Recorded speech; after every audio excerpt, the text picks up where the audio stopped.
네, 여러분 반갑습니다. 우리 8월 이제 둘째 주 이제 GBS 말씀을 또 함께 우리 같이 영상으로 나누게 되었습니다. 자, 이번 주까지 해서 우리 이제 요한계시록의 말씀이 이제 마무리되어지게 됩니다. 그래서 여러분들이 이번 주까지도 이렇게 GBS 말씀 잘 마무리를 또 해주시고요. 또 8월에는 우리 이제 다음 주, 우리 그 다음 주 2주간 또 이렇게 리더 예배 방학이 있죠. 그래서 방학 동안에도 이제 우리 전도사님들이 또 영상으로 함께 같이 GBS를 나눠 주실 겁니다. 이제 또 다른 본문의 말씀을 가지고 함께 같이 나눌 텐데 우리 방학 중에도 우리 영상으로 GBS 공부 잘 해주시면 좋겠고요. 자, 오늘은 요한계시록 이제 마지막, 어떻게 보면 성경의 이제 결론이다. 결론부를 우리가 함께 같이 말씀으로 오늘 좀 공부해보고 살펴보려고 합니다. 네, 오늘 함께 같이 말씀 나눌 때 귀한 은혜가 있었으면 좋겠고, 여러분들도 잘 준비하셔서 또 우리 소그룹 모임 가운데 은혜들이 넘쳐나는 귀한 시간들 되었으면 좋겠습니다. 자, 오늘 본문의 말씀은요, 요한계시록 22장 6절에서 21절까지의 말씀입니다. 내가 속히 오리라 라는 우리 주님의 마지막 약속의 말씀을 우리가 함께 같이 좀 살펴보도록 하겠습니다. 자, 먼저 우리 1번 문제를 한번 보도록 할게요. 자, 주님이 재림하실 때 양극단의 현상이 발생합니다 라고 그렇게 이야기를 합니다. 자, 이제 주님이 재림하실 때, 그러니까 세상의 마지막 때라는 그런 이야기죠. 어떻게 보면 지금 우리가 살고 있는 지금 이 시기다라고 보면 되겠습니다. 사실 이제 주님이 언제 오실지는 모르지만 주님이 승천하시고 나서 그 다음에 있는 모든 세대를 우리는 이제 시대상으로 마지막 때라고 그렇게 이야기를 하고 있습니다. 자, 그런데 우리가 살면 살수록 정말 이 세상이 이제 마지막을 향해서, 끝을 향해서 달려가고 있다라는 게 점점 느껴지고 체감이 되어지죠. 자, 그런데 그 마지막 때, 종말의 때, 말세의 때가 이르면 이제 느껴지는 여러 가지 징조들이 있는데 요한계시록에서 우리가 그것들을 이제 쭉 살펴보았습니다. 자, 오늘 본문의 말씀은요, 양극단으로 가운데 있는 사람이 없고 이제 끝과 끝으로 사람들이 나뉘어지게 된다라고 그렇게 이야기를 하고 있어요. 문제를 한번 살펴보도록 하겠습니다. 작은 1번입니다. 자, 누가 복 있는 사람입니까? 자, 먼저 양극단에 있는데 이제 복 있는 쪽 극단에 있는 한 사람들을 소개하고 있습니다. 우리 22장 7절의 말씀입니다. 자, 보라, 내가 속히 오리니 이 두루마리의 예언의 말씀을 지키는 자는 복이 있으리라 하더라 라고 그렇게 이야기를 합니다. 자, 어떤 사람이 복이 있다고 합니까? 두루마리 예언의 말씀을 지키는 자가 복이 있다 라고 그렇게 이야기를 합니다. 예수님께서 이 이제 마지막 때를 주님께서 이제 속히 올 것이다 라고 그렇게 말씀하셨어요. 그런데 주님이 언제 오실지 모르기 때문에 언제든지 우리는 준비된 이제 기름을 준비한 지혜로운 5 처녀처럼 우리는 언제나 그 영적인 긴장감을 가지고 준비된 상태로 우리 주님의 오심을 기다려야 합니다. 자, 그런데 어떻게 우리가 그것들을 기다릴 수 있는가? 바로 하나님의 예언의 말씀, 이 두루마리 예언의 말씀을 기준으로 그것을 살아내고 지키는 자, 이 자들이 정말 하나님께서 원하시는 자들이고 정말 주님께서 복이 있다라고 말씀하신 자들이다라는 그런 이야기입니다. 최근에 복에 대해서 계속해서 이야기를 하는데요. 주님의 말씀이 우리의 삶 가운데 있는 것이 참된 복 아닙니까? 그런데 우리가 끝까지 이 예언의 말씀을 지키고 이것을 삶의 중심에 두는 그 자들이 복이 있다라고 주님은 말씀하고 있습니다. 자, 두 번째 말씀입니다. 자, 천사가 요한에게 때가 가까웠기에 하지 말라고 한 일은 무엇입니까? 라고 그렇게 이야기를 합니다. 10절의 말씀입니다. 또 내게 말하되 이 두루마리의 예언의 말씀을 임봉하지 말라, 때가 가까우니라 라고 그렇게 이야기를 합니다. 자, 하지 말라라고 그렇게 한 그런 이제 일이 있습니다. 무엇입니까? 두루마리 예언의 말씀을 인봉하는 일이라고 그렇게 이야기를 합니다. 자, 인봉이라는 것은 봉인해서 이렇게 완전히 이렇게 풀 수 없도록 완전히 이제 자물쇠를 잠궈 놓는 그런 모습입니다. 그러니까 말씀을 잠궈두는, 말씀을 닫는 행위를 하지 말라라는 그런 의미죠. 자, 말세가 되면 사람들이 극과 극으로 이렇게 치닫는다고 했습니다. 한쪽은 말씀을 지키고 기다리고 중심에 두는 사람, 그럼 반대편에 있는 사람은 어떤 사람들이겠습니까?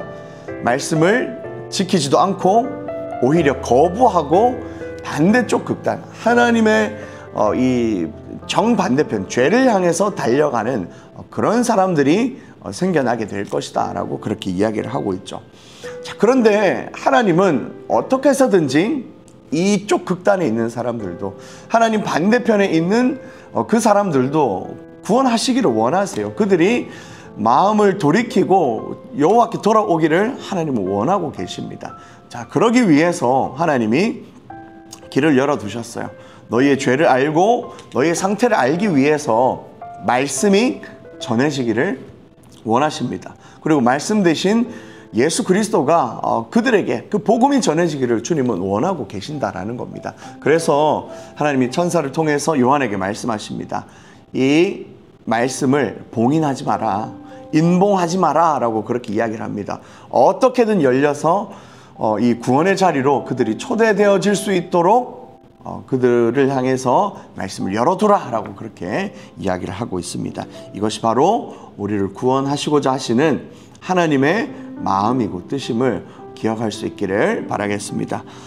자, 3번 문제입니다. 자, 예수님이 재림하실 때 어떤 현상이 발생합니까? 라고 그렇게 이야기를 합니다. 14절과 15절인데요. 자, 한번 읽겠습니다. 자기 두루마기를 빠는 자들은 복이 있으니 이는 그들이 생명나무에 나아가며 문들을 통하여 성에 들어갈 권세를 받으려 함이로다.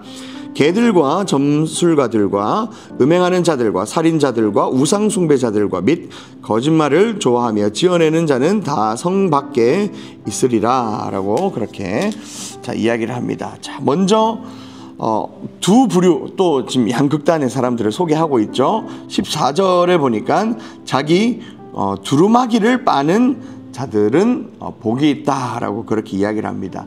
여기는 이제 두루마리가 아니고 두루마기입니다. 우리 옛날 이제 상의를 두루마기라고 그렇게 이야기를 하지 않았습니까? 자, 이 겉옷, 이 상의를 이 두루마기. 근데 그것을 빠는 자들, 자신의 옷을 빠는 자들이라고 그렇게 이야기를 합니다. 이것은 좀 이렇게 의미적으로 정결하게 사는 자들, 자신의 행위를 살피고 거룩하게 살기로 결단하는 자들, 그런 사람들을 의미합니다. 자, 그런데 그런 사람들은 뭐라고 합니까? 그런 사람들은 복이 있다, 복이 있는 자들이다 라고 그렇게 이야기를 합니다. 그래서 그들은 성 안으로 초대되어 생명나무에 접근할 수 있게 된다.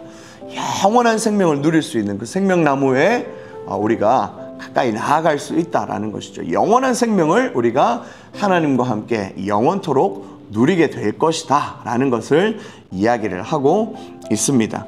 자, 그런데 15절에는 정반대 극단에 있는 사람들이에요. 하나님이 말씀을 인봉하지 말라라고 열어두셨는데도 불구하고 끊임없이 말씀을 거부했던 자들. 자, 그들의 마지막은 어떻습니까? 자, 그들을 어떤 사람이라고 말하냐면 점술가들, 음행하는 자들, 살인자, 우상숭배자, 거짓말하는 자들은 그들은 성 밖으로 쫓겨난다 라고 그렇게 이야기를 합니다. 성 안에는 생명나무가 있어요. 하나님과 함께 영원한 생명을 누릴 수 있습니다. 그런데 성 밖으로 쫓겨납니다.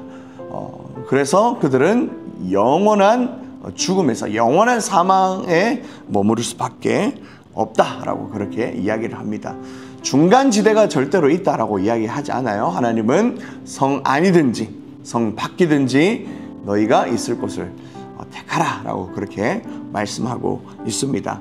우리는 다 성 안에 있는 자들, 하나님의 말씀을 우리의 중심에 두고 또 그 말씀의 기준에서 우리의 삶을 계속해서 정결하게 살피는 자들이 되어야 할 것입니다. 그래서 하나님과 함께 영원한 생명을 누릴 수 있는 저와 여러분 될 수 있기를 소망합니다. 자, 나눔 1번과 2번 문제 한번 보도록 할게요. 자, 요한계시록은 봉인된 말씀이 아니라 열린 말씀입니다. 우리는 이 말씀을 지켜 복을 받을 뿐만 아니라 다른 사람도 복을 받도록 이 말씀의 참됨을 선포하고 알려야 합니다. 사람들에게 심판이 있음을 알리고 그들을 구원의 길로 인도하기 위해 내가 할 수 있는 일은 무엇입니까? 라고 그렇게 이야기를 합니다. 자, 하나님이 말씀을 봉하지 말고 전파하라 라고 그렇게 말씀하시죠. 자, 우리에게 어떻게 보면 하나님께서 마지막 때까지 맡겨주신 사명일 것 같아요. 자, 내 주변에 그리고 우리의 가족들이나 내가 살아가는 여러 삶의 터전, 학교나 직장, 그리고 가정도 될 수 있겠고요. 그곳에 이 말씀이 필요한 자들이 있습니다. 그래서 그들을 구원의 길로 인도하기 위해서 우리가 할 수 있는 일들, 내가 할 수 있는 이 복음 전파의 이 일들은, 행동들은 어떤 것들이 있을지 한번 좀 같이 생각해 보고요. 좀 두루뭉술하게 이렇게 나누지 마시고 구체적인 대상과 또한 구체적인 이 복음 전달, 말씀 전달의 방법들을 여러분들이 한번 고민해 보십시오. 내가 누구에게 어떤 방법으로 이 마지막 때에 심판이 있을 것이고 또 영원한 또 생명이 준비되어 있다. 그러니까 말씀을 받아들여라 라는 이 복음 전파 행동들을 할 수 있을지를 자세하게 구체적으로 한번 나누어 보시면 좋을 것 같습니다. 자, 나눔 2번이에요. 두루마기를 빤다는 것은 회개를 통해 자신을 정결하게 하는 것을 의미합니다. 자, 그들은 새 하늘과 새 땅, 새 예루살렘에 들어가 생명나무 열매를 취할 수 있습니다. 반면에 부정한 자들은 성 밖으로 쫓겨나 지옥 형벌을 받을 것입니다. 새 하늘과 새 땅에 들어가기 위해 나는 어떻게 준비되고 있는지 나눠봅시다 라고 그렇게 이야기를 하죠. 자, 이 자들은, 성 안에 있는 자들은 성 안에 머무는 그 백성답게 그 자리에 맞게 거룩한 삶이 이제 요구되어지게 됩니다. 그래서 두루마기를 빨고 정말 우리의 몸을, 우리 자신을 정결하게 유지하면서 주님의 신부로서의 삶을 잘 준비해야 되겠죠. 혹시 우리 안에 이 빨아야 될 것들, 해결해야 될 죄의 문제들은 어떤 것들이 있는지 좀 생각해보고 나눠보고요. 그리고 내가 그 새하늘과 새 땅에 들어가기 위해서 어떤 모습으로 준비되고 있는지, 내가 준비를 하고 있는지 한번 말씀을 통해서 좀 나누어 보면 좋을 것 같습니다. 이렇게 해서 나눔 2번까지 문제를 나눠 주시면 감사하겠습니다. 자, 2번 문제입니다. 자, 주님은 속히 다시 오실 것을 약속하시며 마지막 당부를 하십니다 라고 그렇게 이야기를 하죠. 작은 1번이에요.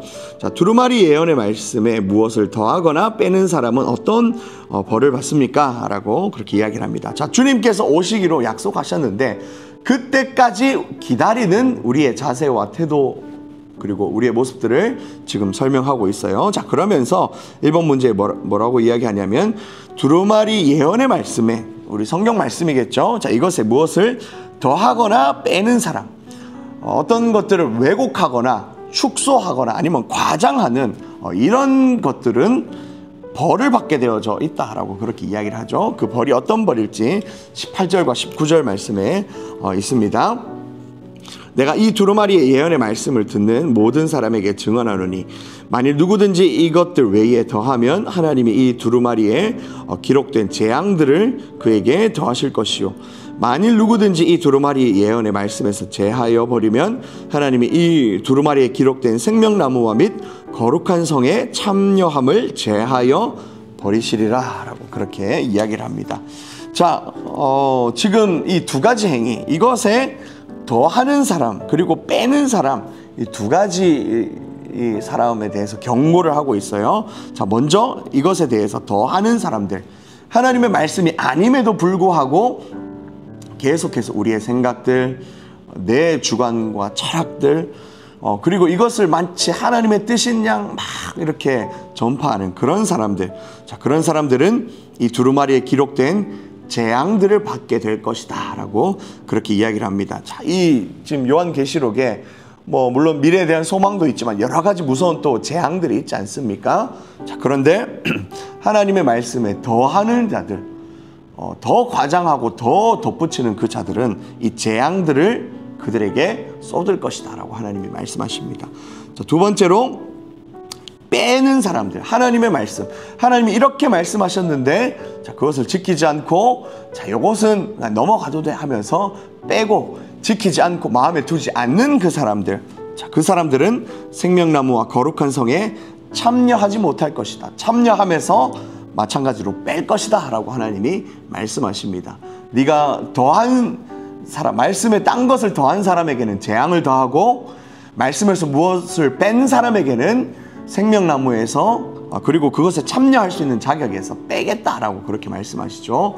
하나님이 지금 행한 대로 갚아주시겠다라는 하나님의 이 경고의 말씀이 있습니다. 그래서 우리는 이 말씀에 어떤 것을 내 생각을 더하거나 아니면 하나님의 말씀임에도 불구하고 이 빼려는 정말 성경적이지 못한 이 삶의 태도들은 버리고 우리가 말씀대로 정말 딱 말씀이 지시하신 대로 말씀이 알려주시는 대로 말씀이 가라고 하시고 멈추라고 하시는 거기까지 가려고 하는 우리의 삶의 태도가 필요하겠습니다. 이것이 바로 마지막 때를 기다리는 우리의 삶의 모습입니다. 자, 마지막 2번 문제입니다. 작은 2번이에요. 주님이 내가 진실로 속히 오리라 말씀하시자 교회는 어떻게 대답합니까? 라고 그렇게 이야기를 합니다. 자, 20절입니다. 자, 이것들을 증언하시니가 이르시되 내가 진실로 속히 오리라 하시거늘 아멘 주 예수여 오시옵소서라고 그렇게 이야기를 합니다. 자, 아멘 주 예수여 오시옵소서. 주님 어서 와주십시오. 주님이 오신다고 하셨는데 주님 제가 기다리고 있습니다. 주님과 다시 만나서 영원한 생명을 누릴 그때를 우리가 소망하고 있으니 주님 와주세요.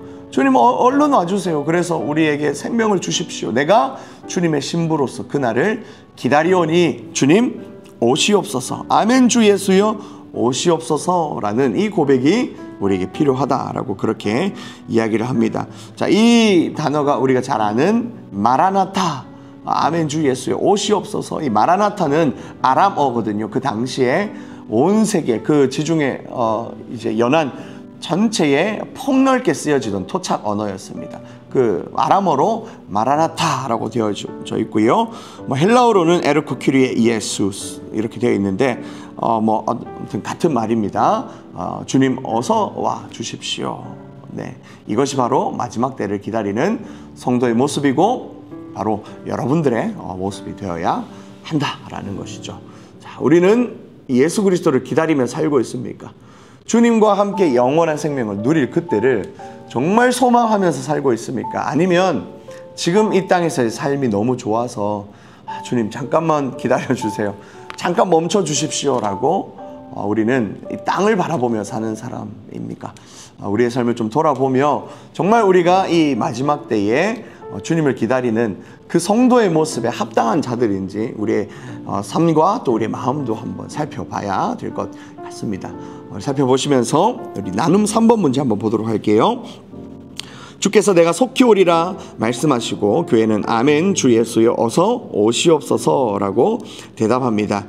이것이 종말 신앙입니다. 그리스도인은 주님의 다시 오심을 기다리며 사는 존재입니다.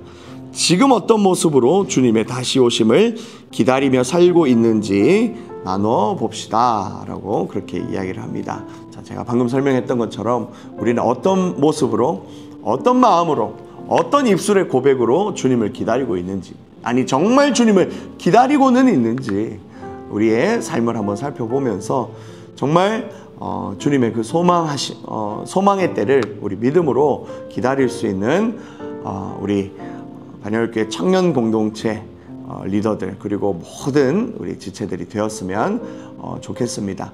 우리 말씀을 기억하시면서 소망함으로 또 한 주를 살아낼 수 있는 저와 여러분 귀하고 복된 삶 되기를 소망합니다. 우리 수고하셨고요. 우리 토요 우리 리더 통합 예배 때 함께 같이 만나도록 하겠습니다. 수고하셨습니다.